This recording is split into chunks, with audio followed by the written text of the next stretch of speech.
But it says right here, radial tune suspension. There you go. So some guy named Radial, probably. Yeah, bring radial in. If you love classic cars, then Donald loves you. Okay. All right, Donald, tell him what we're driving today. Jay, we are in a 1974 Pontiac Trans Am Super Duty 455. What many people consider the last of the hot cars. Well, this was the hottest car you could buy in America, faster than the Corvette, faster than even, I think, the Hemi from the early 60s, if I'm not mistaken.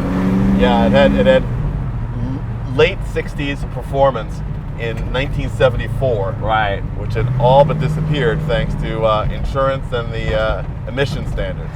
You know, I have a 68 Firebird Sprint, which is the 6-cylinder overhead cam model, Right.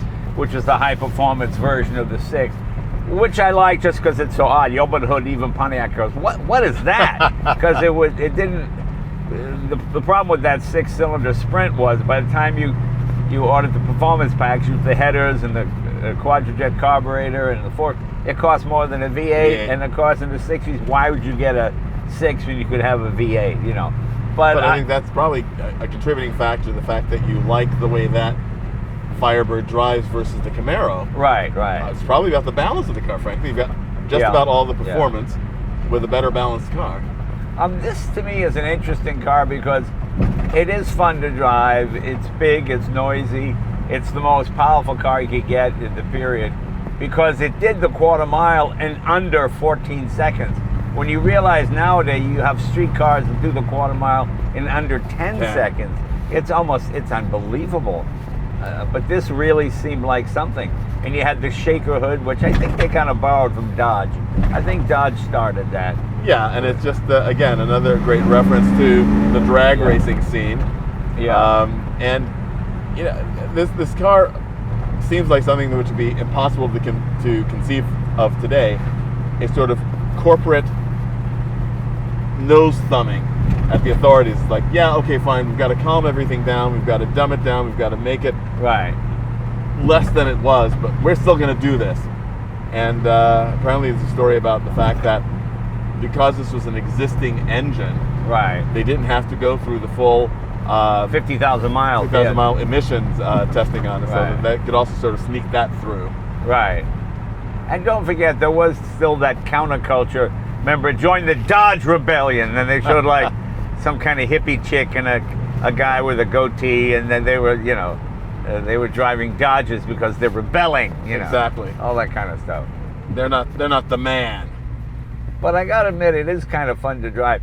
I like the steering wheel very much. I mean, I imagine a lot of thought went into this, make it this formula kind of thing. Exactly. Yeah. The part I find amusing about this car, it's the build quality is just atrocious at this period. And it wasn't just General Motors, it was Ford, it was Chrysler. I mean, things were a bit casual. This Detroit at this point. It literally steps over bumps like it's wearing work boots, you know, just thump, thump, thump, thump, thump, you know, and you got the big screaming chicken in the hood. And this is a classic middle-aged guy, and women go, how old are you? What is that you're driving? You know, red with white interior, you know. It's sort of jumpsuit Elvis and not Viva Las Vegas Elvis. Right. But it's funny, but you know, much like the Hellcat today, this was a car, if you were a European buyer and you wanted American horsepower reasonably cheap, you bought something like this. And we've discussed this before, and I think that it really is something that for us to remember, the fact that cars like this, especially in Germany, they love these cars. This is the absolute quintessence of American performance. Right. And also I have to say that this body style in the Firebird and the Camaro, I think, is also among the most beautiful of the GM designs. It's really an attractive car. I like the first generation for me. First generation Firebird, first generation Camaro, first generation Mustang. Then they started putting all this Jim Crackery stuff on it to kind of tart it up a bit. I mean, but you don't think that this basic shape, I mean, especially if you look at it's a Camaro, if you look at a Camaro Rally Sport. Very nice shape. Very nice shape. Lots of spoilers and things on it. But it is funny, you know, I was in Europe, and I was driving the Corvette on the Autobahn. you know. And the funny thing was, all the German cars were limited to 155, and I was passing them at 160, 165. And every time we pulled into small boys, it's Corvette, yeah, and they're like it was a Ferrari. I mean, they'd never seen it. Well, for them it was. I mean, you know, it's as exotic. Yeah, pretty cool. You know, an exotic foreign car. It's amazing how flat and wide this car appears to be when you're sitting behind the wheel. Yeah, as they say that there are some cars that shrink around you. When we drove that electric Hummer, on the video you can see here on the Audrain Museum Network, it was a car that is a truck that is so immense. But when you're behind the wheel, it does seem to sort of shrink. This seems to be getting bigger and bigger. Yeah, this widens around you. I mean, I feel like I'm using both lanes. Yeah. This is a big, plus you're sitting low, and the hood scoop is almost at your eye level or above. So it does give that impression. But you know something, there's something fun about it. It feels like it handles, it probably doesn't. But if you're driving at 6/10 or 7/10 maximum, that's okay. This is not something you want to drive to the limit. Yeah, I can't imagine. First of all, I think that the limit would be found fairly quickly. And it's a car that is designed to go really fast in a straight line. You know, sort of the I don't know if you call it the stereotypical muscle car. You know, it's the difference between a high-performance Mustang and a Shelby GT350, which is designed to go around corners. Surprisingly, the thing this reminds me of is the Mercedes-Benz 6.3. Really? Yeah. Also? Well, in the Mercedes-Benz 6.3 was the fastest accelerating car, four-door sedan you could get in the 60s. And it was only 250 horsepower, which didn't seem like anything to me, but it had so much torque that when you put your foot in it like this, you really get the sensation you were taking off. Now the Mustang Hypo was 271, but it didn't feel as fast as the 6.3. Yeah. You know, and that's what this does. It's a mighty V8 with a lot of torque, and when you put your foot in it, you really feel like you're moving, whether you are or not. But that is absolutely, you hit the nail on the head. That's the key about this car. Rated 310 horsepower, something that was actually sort of around 290. Right. But 395 foot-pounds of torque. I mean, that's what this is. It's a torque monster. Right.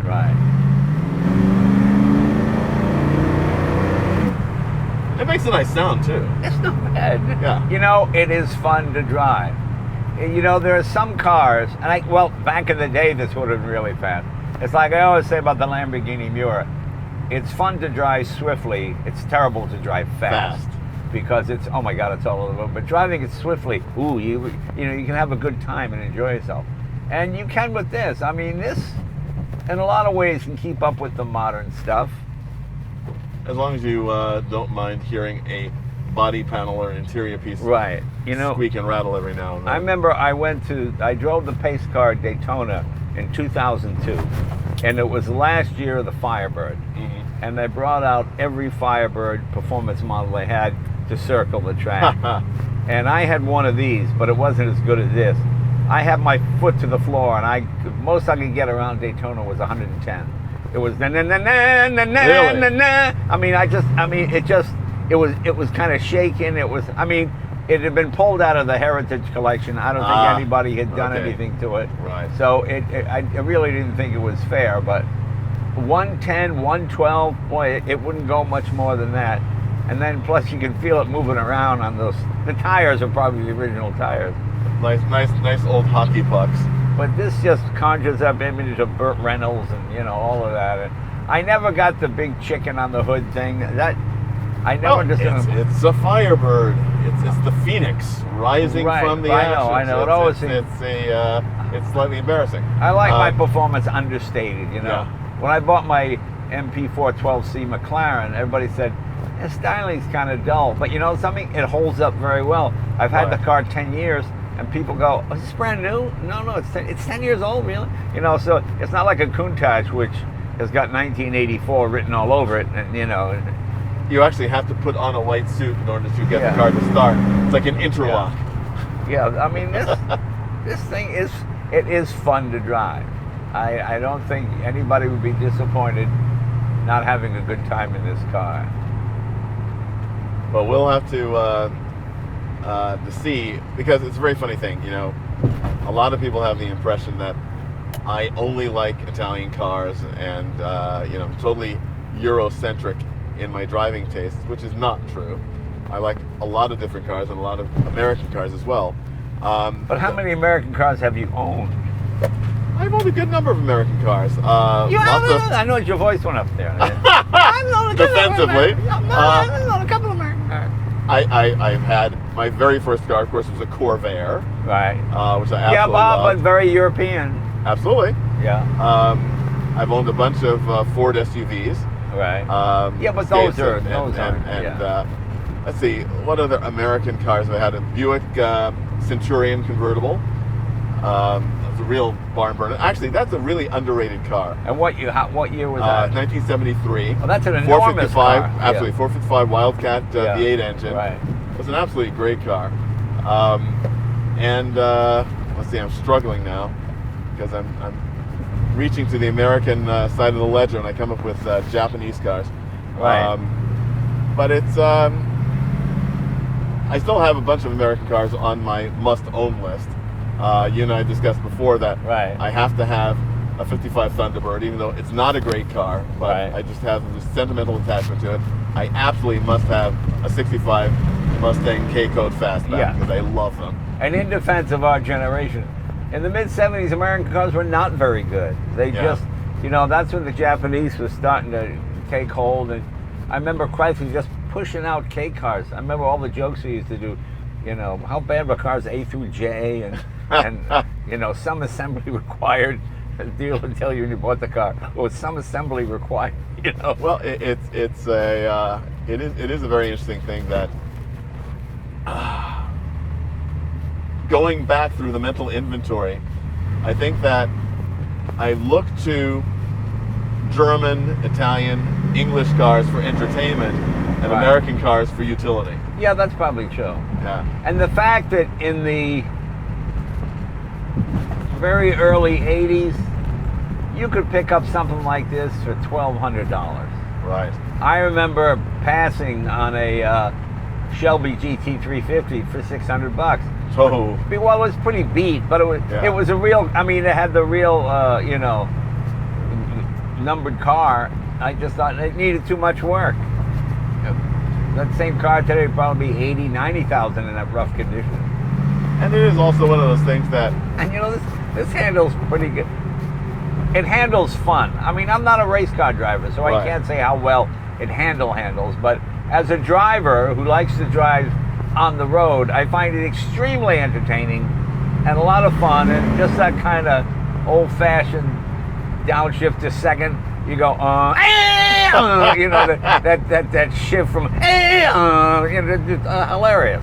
Well, let me sample the goods. All right, let me pull over here and you can take the wheel. You just want to hear Eastbound and Down when you're driving this thing. You know, that's a song that should have won the Academy Award, because the song was written for the movie and it suited the movie perfectly, and it was a catchy tune that I think it went to #1. And it suited the movie when he started. It was like the James Bond thing. When we heard the music, something's gonna happen. Yeah, you settle down into it. I used to like Jerry Reed. Oh, Jerry Reed's great. Well, Jay, we can immediately agree on the steering wheel. It is absolutely fantastic. Yeah, I mean, it just feels exactly right. Because initially you might think, oh, it's too small, it's going to be weird. For the scale of the interior, it's too small, but for the usability, it's perfect. Yeah, no, it's a great steering wheel. You know, I like a thin A-pillar. I know it's going to kill me eventually, but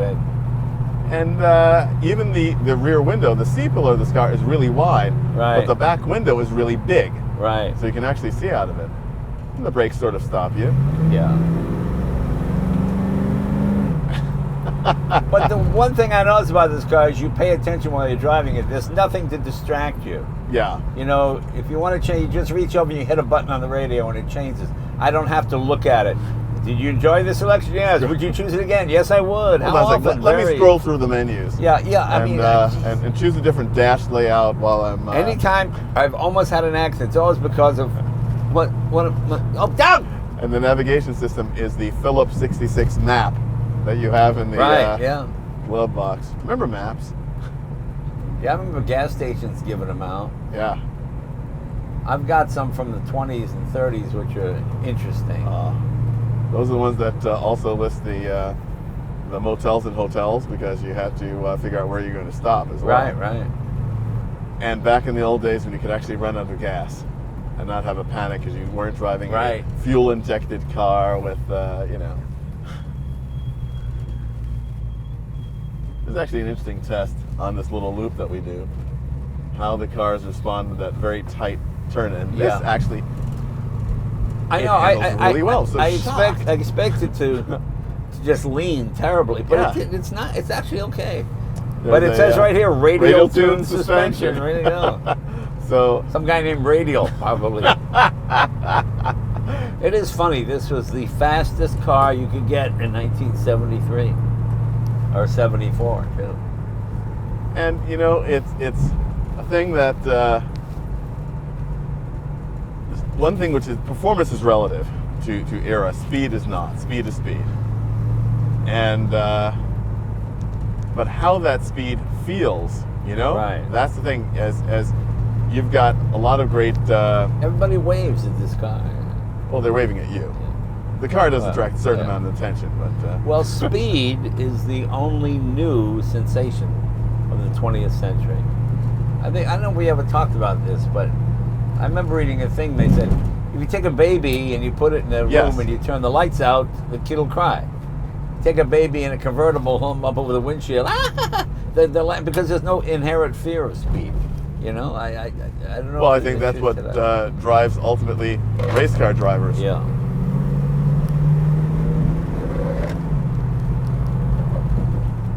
I remember talking with Sterling Moss, and I asked him why he retired, and he said he could never get back that 1/10 of a second. Just something after the accident changed. Yeah. And he was always a 1/10 of a second off his old records, and he couldn't figure out why. I don't think he ever did. Well, there's a line again from my favorite movie, Grand Prix. Yeah. And Yves Montand is asked, well, do you ever think about what might happen when you're driving the car? And said, if you think about what might happen, you wouldn't get in the car. Right. Right. Yeah, I am thoroughly surprised at the handling of this car. Yeah. And the power. It's also so much more of a unit than I felt as a passenger. Behind the wheel, it sort of all comes together, the power and the handling and all of that. And it's the classic example of American using brute force instead of finesse. When when Ford ran at Le Mans the first time, it was with a 289, and they burned them out and they just didn't finish the race. Then they put the big monster 427 slow revving, and boom, they won everything because it just, using brute force, just pounded down the door, And it's there is, as they say, the expression horses for courses. I think that one of the greatest opportunities that we have, I consider myself extremely fortunate and grateful to have the opportunity to drive so many different kinds of cars, because you can appreciate the appeal that each one has. This is not a Ferrari 330 GTC. This is not a McLaren, but it is this Trans Am. I mean, it's something very special. It's a flavor of its own. Right. Not chocolate, not strawberry, macadamia nut. I don't know. Macadamia nut. Well, So you're doing so good there, and then all of a sudden just fell off the cliff there. Yeah, it didn't really make any sense, but yeah, this is a car that could make you like it. Yeah. Some people, I never drive one of those, and then that was fine. I mean, this is the classic definition of that.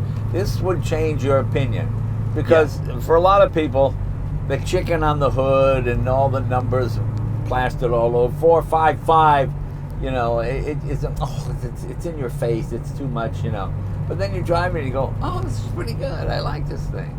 It is one of those situations that approaching a car with an open door and an open mind makes such a big difference. And there are those cars that you want to have the experience of. You might not want to write a check for, but you say, you know, And this was not an inexpensive car. it was not. This would be what, about $5,200 out the door? Something Exactly, Like and the engine option alone was 10% of the price. So, Right. And it's funny when I mention to people, revealing, of course, my vast age, but mention to people that back in 1975, I had the opportunity to buy a BMW 2002 TII, and I didn't, and bought a Scirocco instead. that. Right. Because the Scirocco was $500 less. Yeah. And that was a lot of money considering the purchase price of the car. You know, Yeah. when you're going from $4,500 to $5,000, it makes a lot of difference. Well, And, thinking about that, it just suddenly dawned on me. 1975, Yeah. roughly contemporary with this car. So at this price point, you could have gotten a BMW 2002 TII, which Right. made a very different driving experience than this Right. car. With a little you know, four-cylinder engine. Exactly. A little four-cylinder, fuel-injected engine, but you wouldn't have gotten this Yeah. in a BMW 2002 TII. Now, a BMW 2002 Turbo, a totally different thing and much more mean- expensive. The reason Chrysler built the 440 instead of the Hemi was the 440 was $5 an engine cheaper to build. And when you're making 1 million vehicles a year, It adds up. that's a big statement. Yeah, well, yeah, it's $5 million.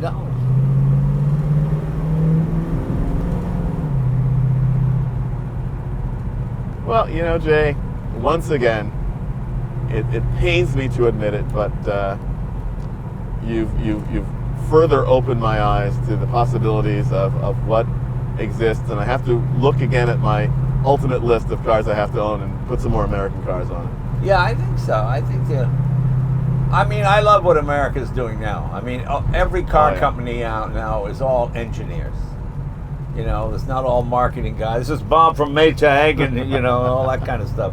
Now they're all real hardcore engineers. And the fact that they can build a C8 Corvette for under $70,000 with a union crew and make a profit, that's unbelievable. That's amazing to me. I mean, that shows you real efficiency in manufacturing. Well, and also driving this 1974 Pontiac Trans Am 455 Super Duty, as challenging as things were back then, they were still able to get a lot right. So Yeah. that's a great thing.